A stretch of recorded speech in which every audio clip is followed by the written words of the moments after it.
procura aí, só dá um aviso de utilidade pública. Se alguém perdeu essa linda chave, tá? Está aqui na frente, vou deixar com o diácono Felipe, estava na salinha do infantil, né, Fê? Então, se algum irmão perdeu a chave, depois procura o diácono Felipe, que ele entrega para você essa chave em nome de Jesus. Segundo aviso, esses envelopes que a gente está distribuindo agora, foram feitos pela nossa irmã Janaína, gráfica que ela tem. Então, você que precisa de um serviço de gráfica, fazer um cartão, alguma coisa, procura a nossa irmã Janaína, que faz trabalhos lindos, maravilhosos, em nome de Jesus. E ainda, quando a gente faz isso, irmão, a gente divulga quem é de dentro da igreja, um irmão ajude o outro. Você compra carro lá na Goiabeira, lava o carro também lá, faz o serviço de gráfica aqui, vai lá no Mercadinho Rodrigues também lá, já compra as coisas lá, e aí se precisa detetizar, nosso Diácono Júnior também faz essa parte, às vezes veio, muito bom, viu?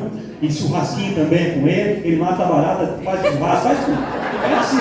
Então aí a gente já vai, né? Então, mas eu vou matar a barata com outro irmão lá, não, mata com o Diácono Júnior, que aí ele vai fazer, o churrasco dele é melhor que o do outro. E aí você faz aqui dentro, por quê? Porque a gente está em família, a gente, um irmão abençoa outro irmão, e assim para a honra e glória do Senhor. Amém? Aí, pastor, eu também tem um negócio que o pastor não falou, então depois você me conta qual que é, que depois a gente divulga também o Senhor, em nome de Jesus. Tem também a loja, né? O Velcorote também. Então, temos muitos comerciantes aqui na igreja, irmãos que estão aí empreendendo, que Deus possa abençoar a cada um. Mateus capítulo de número 15. A partir do versículo de número 21, uma mulher cananeia, diz assim o texto bíblico: E partindo Jesus dali, foi para as partes de Tiro e de Sidom. E eis que uma mulher cananeia, que saíra daquelas cercanias, clamou, dizendo: Senhor, filho de Davi, tem misericórdia de mim, que minha filha está miseravelmente endemoninhada. Mas ele não lhe respondeu palavra. E os seus discípulos, chegando ao pé dele, rogaram-lhe, dizendo: Despede-a, que vem gritando atrás de nós. E ele, respondendo, disse: Eu não fui enviado senão as ovelhas perdidas da casa de Israel. Então chegou ela e adorou-o, dizendo: Senhor, socorre-me. Ele, porém, respondendo, disse: Não é bom pegar o pão dos filhos e deitá-los aos cachorrinhos. E ela disse: Sim, Senhor, mas também os cachorrinhos comem das migalhas que caem da mesa dos seus senhores. Então respondeu Jesus e disse: Ó mulher, grande é a tua fé, seja isso feito para contigo como tu desejas. E desde aquela hora a sua filha ficou sã. Desocupe as suas mãos e dá uma salva de palmas ao Senhor. Aplauda.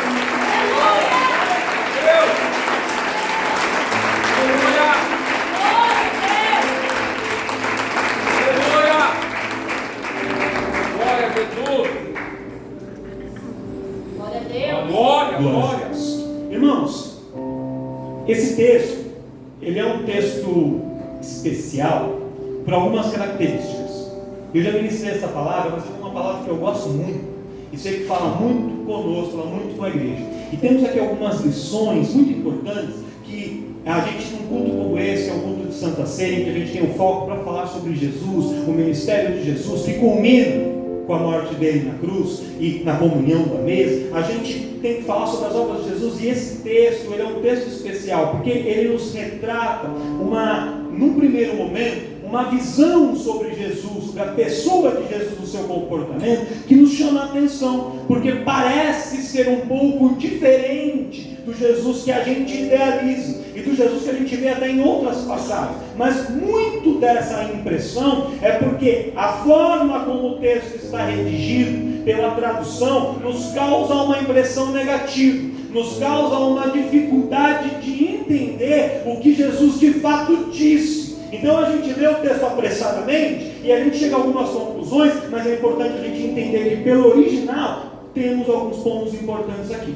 Então veja, como começa a história. Jesus, no capítulo anterior, ele está indo, nem no capítulo anterior, nesse mesmo capítulo 15, no começo, ele vai pregar ali na região da Galileia, e ali quando ele está pregando, os anciãos, os religiosos se aproximam ali de Jesus e começam a questioná-lo, começam a interrogá-lo, falando: Jesus, seus discípulos não cumprem a lei, olha, seus discípulos não cumprem a tradição, olha, eles estão em falta, e começam, se aproximam de Jesus sempre para poder questionar ou achar algum problema, achar alguma falta, achar E aí Jesus, ele se entristece, e Jesus fica desconfortável, fica incomodado com a postura dos homens de Israel, porque Jesus, quando ele veio na terra, ele veio como Filho de Deus para salvar o povo de Israel. E cerca de 95% do ministério de Jesus, o tempo do seu ministério, se passa totalmente dentro do território de Israel. O foco de Jesus era Israel, era o povo de Israel, era para eles que Jesus veio. Só que Jesus sente naquele momento que, apesar de todos os seus esforços, ele não estava sendo bem recebido, e que o povo de Israel mais estava procurando algo para condená-lo, para atacá-lo, para descredibilizar o seu ministério, do que de fato apoiar, crer e seguir aquela palavra. Então o que Jesus faz? Depois dessa decepção com os anciãos, com a tradição, com os religiosos, ele sai do território de Israel e ele vai para um território pagão, o território dos cananeus, onde ficava a mulher cirofenícia. E neste território, onde não havia praticamente nenhum israelita, e os israelitas que estavam lá não eram bem-vindos naquele lugar, assim como os israelitas não viam os cananeus com bons olhos, porque eram inimigos desde lá de trás. E vocês vão se lembrar que quando o povo sai de Israel e eles marcham pelo deserto, Deus dá para eles uma possessão de terra na terra dos cananeus. Então, o que acontece? Quando o povo chega na terra prometida, a terra prometida não estava livre, ela estava ocupada pelos cananeus. E para que o povo tomasse posse, o que eles tinham que fazer? Eles tinham que expulsar os cananeus. Então os cananeus, eles foram um povo que foi expulso da terra que eles achavam que era deles, mas que era por promessa do povo de Deus. Então havia uma rixa antiga, havia ali uma inimizade, um descontentamento entre um e outro, que já remontava muitos e muitos séculos. Então quando Jesus chega naquele território, o normal era que Jesus fosse ser mal recebido, que as pessoas fossem olhar torto para Jesus, que alguns fossem até botar ele para correr, talvez tentassem agredir Jesus. Isso seria o esperado. Mas ao contrário disso, quando Jesus desembarca naquele local, o que acontece? Vem uma mulher buscar a presença de Jesus. Glória a Deus. E essa mulher, que a Bíblia não dá o seu nome, mas diz que ela tinha uma filha, e que a filha dessa mulher estava miseravelmente endemoninhada. E até a missionária Catiane, que ministrou sobre essa passagem recentemente, e esse endemoninhada é assim mesmo que fala, porque ela era como um ninho, como um habitat de demônios. Não era um demônio que havia na menina, havia muitos demônios habitando naquela menina. Por quê, irmãos? Aí aqui a gente só pode entrar no campo da especulação, não há uma certeza. Mas os cananeus eram um povo que faziam muitos sacrifícios a outros deuses, participavam de rituais, até de sacrifícios humanos, muitos tipos de sacrifícios. E às vezes, irmãos, aqui vai um alerta, porque é culto de ceia, mas também é culto de família. E às vezes você pai, às vezes você mãe, pode não entender, mas aquilo que você faz tem impacto sobre a vida dos seus filhos.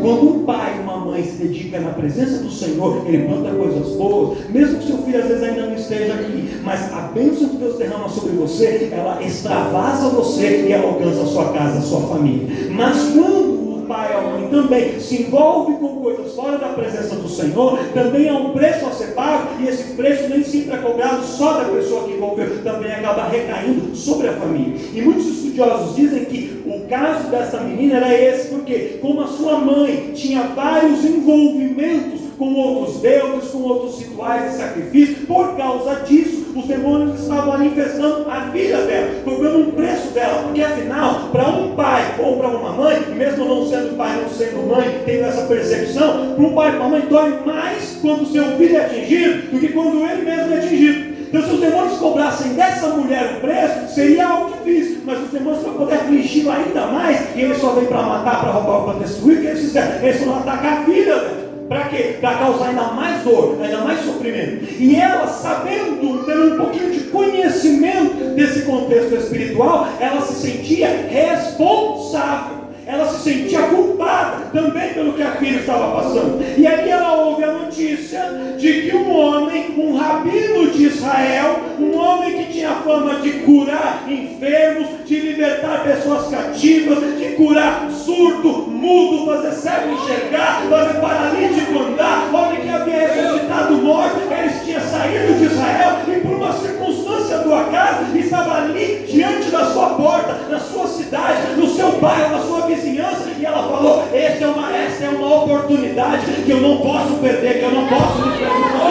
Jesus está aqui e eu tenho que aproveitar a oportunidade. E eu quero te falar uma coisa, irmãos: às vezes a gente está tão acostumado com Jesus. Na quinta-feira eu vou, se eu não for eu vou no domingo, se eu não for no domingo eu vou no outro dia, porque Jesus está sempre ali, e a presença de Jesus para a gente vira algo corriqueiro, vira algo muitas vezes sem valor. Mas eu quero te dizer, todas as vezes que Jesus está em um lugar, algo especial acontece, algo sobrenatural acontece, e a presença de Jesus não pode ser para nós algo de menor importância. A presença de Jesus tem que ser valorizada. Todas as vezes que você vem e que Jesus está aqui, Ele sempre está aqui. A oportunidade de cura, de libertação, de restauração de casamento, de portas abertas, de o Senhor fazer a obra, começando ou completando uma obra. E quem acredita nisso já pode colocar a mão no alto e já pode glorificar o Jesus que foi para aquela cidade e que está aqui também hoje para operar na nossa vida, na nossa família, as mesmas coisas que eu.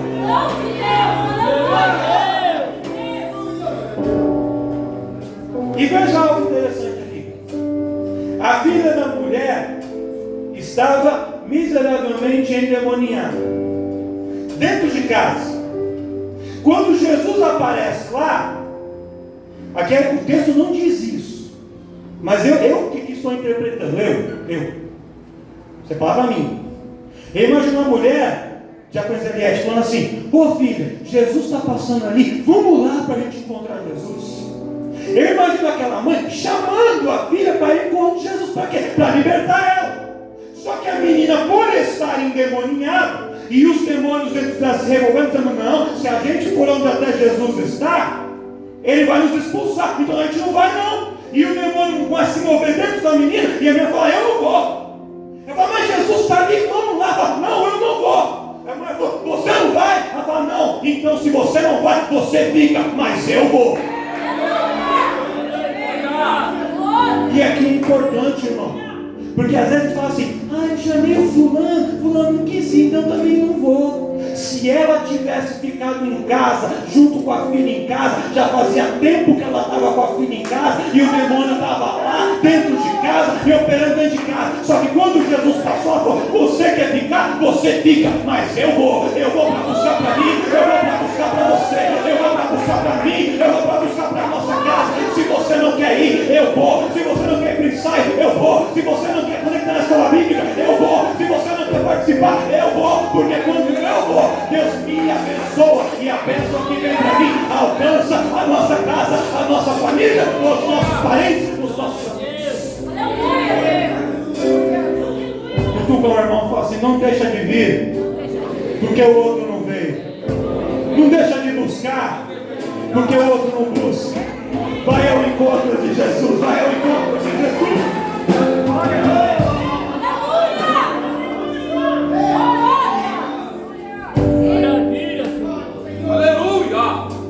Ela vai ao encontro de Jesus. E quando ela chega, ela se aproxima e ela começa a gritar e chamar a atenção de Jesus. E essa mulher, presbítero Eduardo, ela foi esperta, ela foi estratégica. O Capitão Nascimento dizia que ela usou de estratégia. Por quê? Veja bem, ela não era israelita, ela era grega, sirofenícia, descendente dos cananeus, não tinha nada de israelita. Para alguém que não é israelita, a descendência de Davi não representa nada, não significa nada. Isso é um título de honra que um israelita usa, porque para o israelita Davi é o maior dos reis, é o referencial de rei. Então quando ele fala que alguém é da descendência de Davi, então o seu pai, o seu antepassado é o maior dos reis, e você dá a linhagem melhor que honra. O israelita fala isso como honra, mas isso tem significado para quem é israelita. Para ela não. Para ela não significava nada. Só que ela, sabendo, ouvindo as notícias, ouvindo o que se dizia, porque o nome de Jesus era muito comentado. O que Jesus fazia, operava, ela falava em todos os lugares. E ela ouvindo dizer que Jesus era da linhagem de Davi, que isso para ele era importante, que ele curava, que ele libertava, que ele fazia melhor. Ouviu falar tudo isso. Quando Jesus chega lá, ela fala: então eu vou me dirigir a ele usando essa forma para atrair a atenção. Mesmo isso, para mim, não significa nada, eu sei que é assim que os crentes falam. Você imagina se fosse assim, como alguém que não é crente, ele entra aqui, aí você já passou por essa experiência, uma pessoa visitante na igreja, a pessoa não é crente. Aí você chega assim para ela e fala, oi, fulano, é Pai do Senhor? Ela fala, boa noite. Já passou por isso? Boa noite. Por quê? Porque para ela, Pai do Senhor não significa nada. Ela não sabe o que é isso. Aí ela fala, varão. Não entende nada. Porque esse jargão, essas expressões, essas fotos fazem parte do nosso meio. Mas não do dela. Só que ela ouviu falar como é que ela... então é assim que os crentes falam. Então os crentes da paz do Senhor, então quando eu for lá, vou dar paz do Senhor igual eles. Então é assim que os crentes falam, é varão de fogo, é canela de fogo, vou falar também. E ela começou a entrar para tentar se ambientar. Não era do dia a dia dela, não era da realidade dela, mas ela queria chamar a atenção de Jesus. Irmão, eu quero te falar uma coisa. Você pode não entender o que eu quero te falar aqui hoje, mas tem irmãos aqui que já vão me entender. E abre o seu coração para entender isso. A igreja do Senhor, ela já existia e existe e vai continuar existindo para sempre. Quando você entra na igreja, é você que vai se adaptar à igreja, é você que vai se moldar à igreja. Se a igreja se veste assim, é assim que você vai se vestir igual a igreja. Se é assim que canta o louvor na igreja, é você que vai se moldar à igreja. A igreja não vai mudar por causa de você, mas você vai ver que você vai mudar para poder fazer parte da igreja. Você vai mudar para se encaixar dentro da igreja. Você vai mudar porque o Espírito Santo vai ministrar o teu coração e você vai entender que para atrair a atenção do mestre é necessário andar como ele anda, falar como ele fala, agir como ele age e comportar como ele se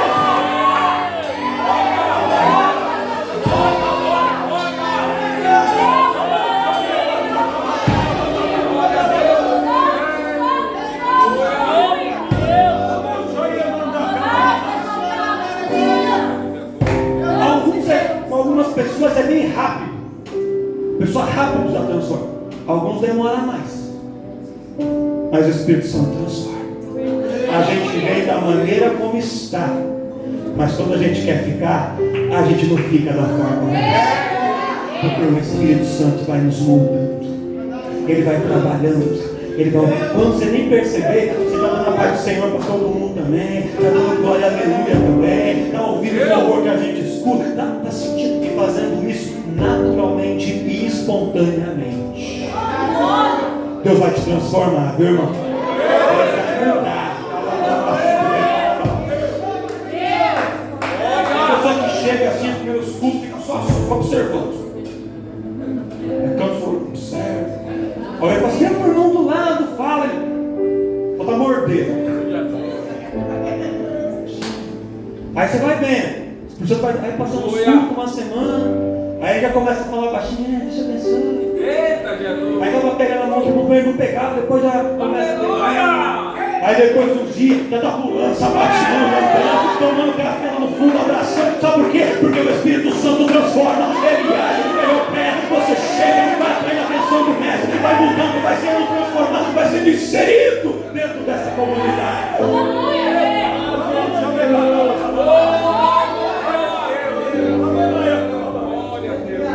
Ela faz para atrair a atenção, para chamar a atenção de Jesus. Jesus, filho de Davi, tem misericórdia de mim. Aí olha o que o texto diz, aqui no versículo de número 23. No verso 23, pode colocar para nós aí, por gentileza, ele diz assim, mas ele, e ele é Jesus, não lhe respondeu? Não lhe respondeu? A gente, numa passada rápida de olho, quando a gente vê esse texto, o que a gente fala? Numa linguagem informal. Que a mulher foi, clamou, Jesus, filho de Davi, tem misericórdia de mim, e que Jesus não respondeu nada. Mas isso não é verdade. O texto não diz isso. O texto diz que ele não lhe respondeu palavra. Mas a gente não responde a uma pessoa somente com palavras. É verdade. Você pode responder com um gesto. Aleluia, Deus. Tem vezes que não precisa falar nada, você só olha assim. Sabe aquele pai que tem autoridade? Aí o filho está lá aprontando alguma, o pai só olha assim. O menino já começa a tremer. Eita, Deus. Ele sabe que quando chegar em casa a gente conversa. Sabe aquele olhar que em casa a gente conversa? Aleluia. O menino chega na igreja igreja, tem uma menina assim mais bonitinha, aí acaba o culto, aí ele vai dar a paz do Senhor. Ele só dá a mão assim, não falou nada, mas só com o olhar falou tudo. Falou ou não falou? É ou não é? Jesus não respondeu palavra, mas porque ele não respondeu palavra, não quer dizer que ele não ouviu, não quer dizer que ele não se importa, não quer dizer que ele não deu atenção, não quer dizer que ele desprezou, só quer dizer que Jesus fala com você de muitas maneiras. Às vezes você entra aqui e fica assim, eu vou esperar o pastor Rafael começar a pregar, porque quando ele começar a pregar vai vir uma direção, e às vezes na palavra não teve nada, mas no louvor, no agradecimento pela Evita Silverli, é no cântico que é cantado aqui, é na ministração da oferta, é na direção do culto, é na palavra inicial. Deus fala de muitas maneiras, Ele usa muitas pessoas, Ele usa muitas formas. Você tem que estar aberto porque Deus está falando.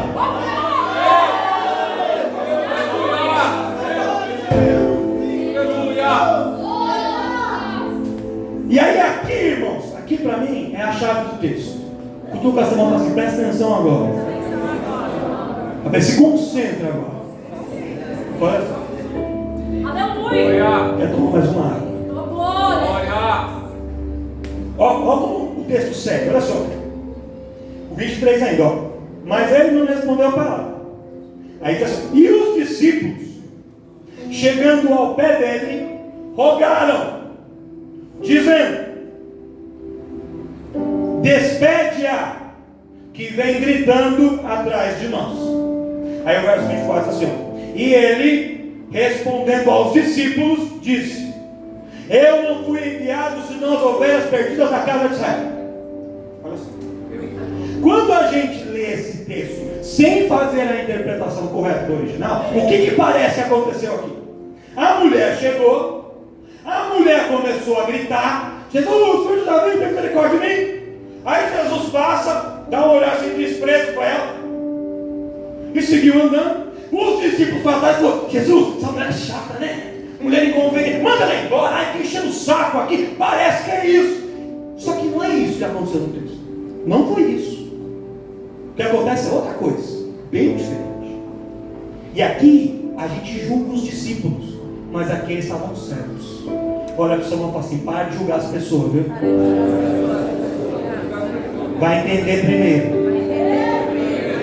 Quando você chegar no céu, você vai pedir perdão para os discípulos que você não é julgado eles aqui. Porque olha só o que acontece aqui. A mulher clama, Jesus não responde palavras, se comunica com ela, mas com um olhar. Dá um olhar assim para ela, continua. E os discípulos vão até Jesus para interceder a favor dela. Rogar é pedir com um sentido de intercessão. Jesus, atende essa mulher. E esse verbo aqui, o despede-a significa atender ou completar uma obra que foi iniciada.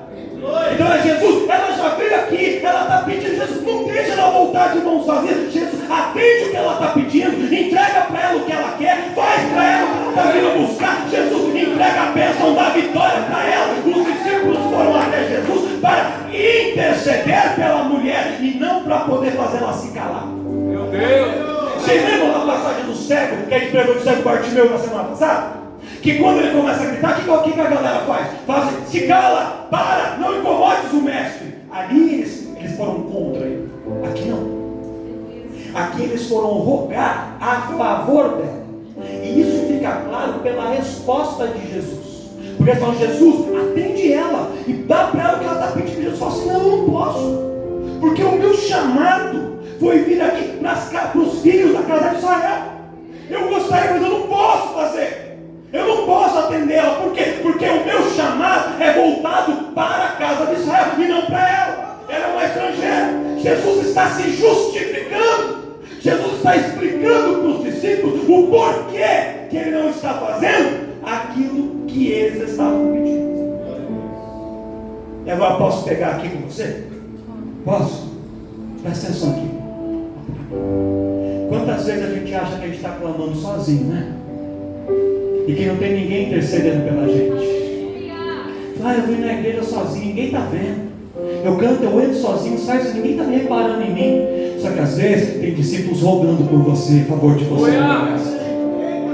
Você pode não estar sabendo, mas tem pessoa que está falando: Jesus, atende a oração da irmã Neide lá, a oração da família. Senhor, atende o clamor do ferido para trazer a cura por ele. Senhor, visita a família da nossa intercessora Paula. Senhor, visita ali a família da nossa irmã Quitéria. Senhor, visita ali a causa família do nosso professor Anderson. E às vezes você não sabe, você acha que não tem ninguém falando por você, você acha que você está clamando, Jesus está passando de largo, não está vendo, mas tem pessoas que Deus está levantando para clamar por você, para interceder por você, para rogar por você. Você não está vendo, você não está ouvindo, mas tem discípulos que Deus levanta para clamar a seu favor, e por causa do clamor deles, por causa da intercessão deles, o Senhor também se move a favor da sua vida. Eu quero te falar uma coisa, irmão. Você pensa que está sozinho. Eu quero te falar uma coisa, irmão. Você pensa que está sozinho, mas não está. O Senhor está levantando pessoas para andar contigo, para interceder por você, para operar através do reino espiritual a favor da sua vida. Se você acredita nisso, levanta a mão para o alto, já começa a agradecer, já começa a louvar, já começa a bendizer ao Senhor.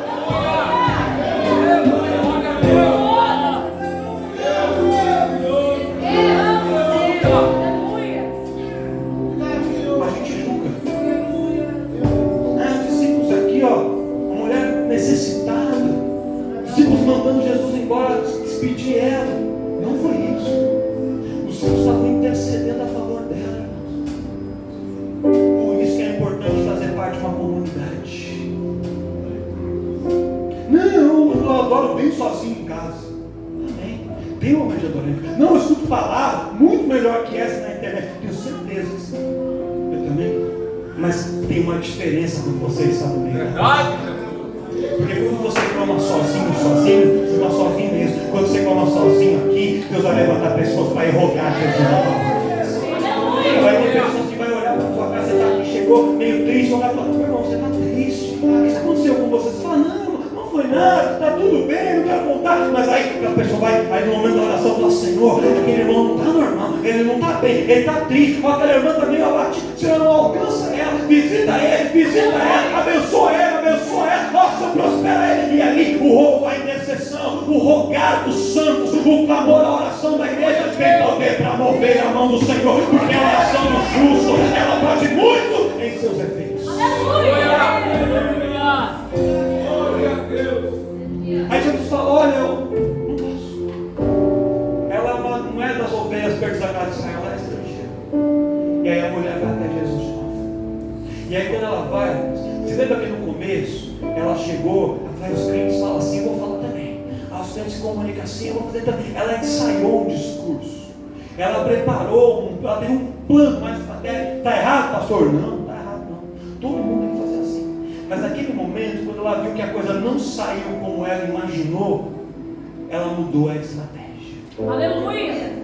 Aí ela pegou o discurso escrito, preparado, e rasgou. Ela pegou a aparência, a pose, Jesus, filho de Davi, tem misericórdia de mim. Chamou de lado. Falou: Senhor, eu não sei falar a palavra bonita, eu não sei cantar um louvor bonito, eu não tenho uma voz afinada, mas eu quero te falar um negócio. Eu estou precisando muito da sua ajuda. Eu deixei uma filha em casa, numa situação que nenhuma mãe quer deixar. A minha filha, ela está miseravelmente endemoniada. E se o Senhor não me ajudar, se o Senhor não me socorrer, ninguém mais pode fazer nada. Senhor, socorre-me. Aleluia, Jesus. E ali ela não falou com a boca, ela falou com o... Aleluia. Está na hora de a gente começar a orar mais com o coração, gente. Aleluia, Deus. Às vezes a gente está querendo manter uma postura, chegando com mãos. Está na hora de você se derramar mais. Aleluia. Sair assim meio descabelado da igreja, tanto que louvou. Aí suou, assim, o cabelo faz assim. Depois você arruma ele em casa. Aleluia, Jesus. Você passa a maquiagem e não é tão boa, que nem a maquiagem que a senhora Catinha vende. Aí você passa uma maquiagem menos boa. Aí você chora, depois você acorda tudo preto, parece um urso panda, assim. Não tem problema. Sai com o olho preto, mas sai com a vitória na mão. Oh, glória. Sai com o cabelo assim, mas sai de posse de vitória para você e para sua família. Não se importe com as aparências, com o discurso, com a formalidade. Começa a se derramar, começa a se derramar, começa a se derramar, começa a se derramar, começa a se derramar. Volta a chorar, volta a sentir, volta a aplaudir, volta a glorificar, volta a ficar de pé e saltar na presença de Deus. Sem ninguém precisa cantar, que ninguém precise te pedir para glorificar, que ninguém precise te pedir para dar aleluia. Solta o seu rajada de glória, aleluia. Língua estranha, vai voltando, vai soltando, vai deixando Deus agir, porque é assim que você chama verdadeiramente a pessoa.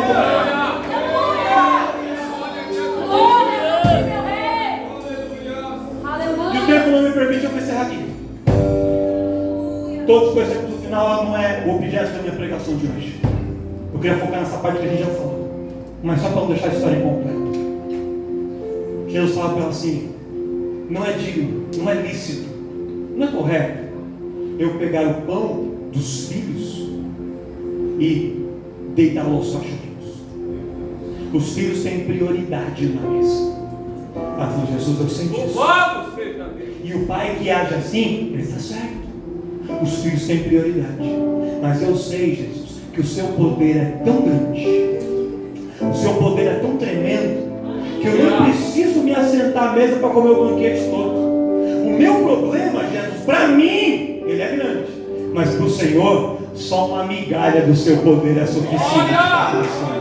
Só uma migalha que cai da mesa, um pedacinho desse pão, basta um olhar, basta uma palavra, basta um movimento do Senhor, já é suficiente para mudar a minha vida, a minha história, a história da minha família, libertar a minha filha e fazer um milagre. Sabe por que essa parte me impressiona, irmão? Porque tem crente que está desacreditado no poder de Deus. Tem crente que acha que Jesus só cura dor de cabeça e o encravado às vezes.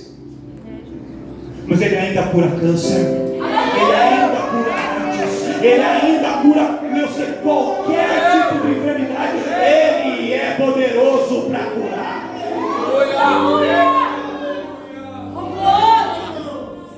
Tem pessoa que não acredita mais, Deus pode restaurar seu casamento, mas ele pode. Tem pessoa que não acredita mais, ele pode levantar seu ministério, mas ele pode. Tem pessoa que está tão desacreditada que parece para ele que Jesus está jogando um jogo, Satanás joga de futebol, e que Satanás está ganhando de 5-0, e que Jesus empata nos 45 segundos do tempo com um gol de pênalti roubado. Ele está ali suando para empatar. Não, irmão. Jesus é o maior vencedor. Ele jamais perdeu uma batalha, e não é a sua que ele vai perder.